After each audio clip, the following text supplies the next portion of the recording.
In the heart of the old Omu Kingdom, where the moon kissed the river and the wind carried secrets, there lay a range of hills that sang in the night. The villagers called them the Whispering Hill. When the wind swept through their slopes, voices could be heard, soft, sorrowful, and full of longing. They said it was the sound of ancient souls, trapped between earth and sky. In that same kingdom lived a fearless hunter named Adanma, strong in spirit, gentle at heart. And beside him, a maiden whose beauty could still a storm, Ifueko, the daughter of the kingdom's wise seer. Ifueko was gifted. She could hear the whispers of spirits and understand their cries. It was said she was born on the very night the hills first spoke, and her destiny was woven into their song. One Harmattan evening, the hills began to hum louder than ever before. The cattle stopped grazing, the drums fell silent, and the air grew cold.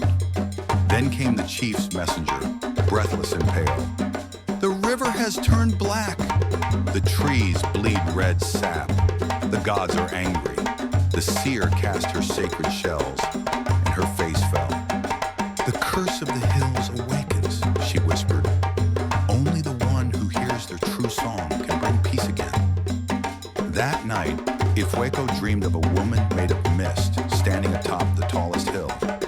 The spirit's voice was like the wind through dry leaves. Find me before the next full moon, or your land shall crumble into dust.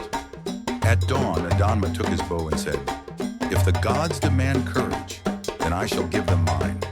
Together, he and Ifueko set forth into the Whispering Hills. The deeper they went, the louder the whispers grew. They told tales of betrayal, of a prince who once defied the goddess of the hills. For love of a mortal woman, he broke his vow. And in her wrath, the goddess turned his people into stone. Ifueko trembled. The goddess, she realized, was her ancestor, and her blood alone could free the cursed souls. When the moon reached its peak, the spirit of the goddess rose from the mist. Her voice thundered, only a heart of pure love can break this curse. Adanma looked to Ifueko and smiled. Then let my heart be the price. Before she could stop him, he stepped into the goddess's light. Stone crept over his body, but his eyes never left hers. The hills fell silent, and for the first time in centuries, peace washed over Omu. When dawn came, the wind no longer whispered in sorrow. It sang softly, like a lullaby carried by the gods themselves.